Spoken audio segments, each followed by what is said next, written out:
David had committed a very foolish sin. He was not supposed to take an account of his riches or the strength of his leadership, the numbers of the people, the number of the army, all of that.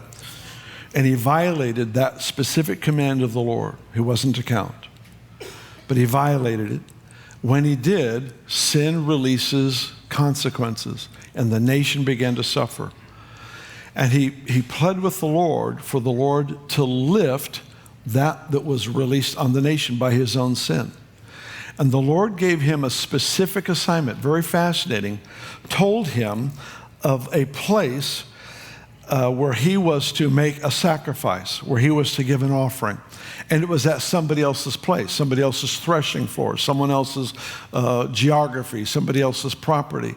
And so when David went to this man to tell him he wanted to offer sacrifices to the Lord to break the plague that had been released, this man told David, here's the oxen, here's the wood for you to put on the altar, here's the threshing floor, here's the property. Take all of it as a gift and sacrifice to God. And David responded with this statement that has become a slogan for these centuries since then. In verse 24, the king responded to, how do you say his name? I called him Art First Service, but Aran, whoever he is. And he says, "No, but I will surely buy it from you for a price. Nor will I offer burnt offerings to the Lord my God with that which costs me nothing." I will not give God an offering that costs me nothing. Say that with me. I will not give God an offering that costs me nothing. Say it again. I will not give God an offering that costs me nothing. There's an aspect of this life of grace that sometimes is missed. Things are supposed to cost us. In other words, I believe so much in giving, and I believe that the Lord returns. I've watched it for my whole life, but I'll be honest with you.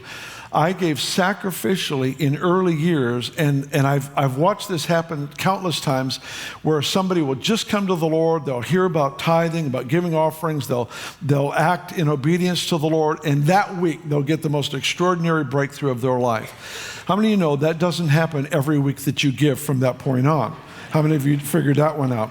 It's like the Lord confirms the act of obedience and the word of truth, but then he puts you in a place to learn the discipline of lifestyle of generosity plus other aspects of our finances. I wish that I could sacrifice one week and have the biggest breakthrough of my life the next week. Cha-ching. We would have the Holy Ghost slot machine working 24 hours a day because we see how it works.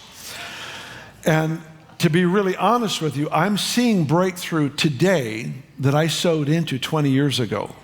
I see breakthrough today that I know today I'm experiencing this, but I can take you back to the sacrifice there. In other words, it cost me and there was no payback.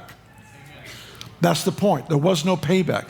It's not a buying of favor from God. It's actually saying, I'm willing to go without this because I want your name exalted in the earth. I'm willing to go without this. I'm going to position myself in a place where I'm not going to have all the benefits that I would normally have with my income or with time or with insight or with strength or whatever it might be, but I'll use money to illustrate. I'm not going to use all that I have for my promotion and help of my personal life. Instead, I'm going to take this portion, I'm going to give it as an offering, and I'm going to live below what I could live if I did it this way. Sometimes the Lord brings immediate release and favor, but the disciplined life of sacrificial giving is actually, sometimes it's years down the road where the breakthrough comes.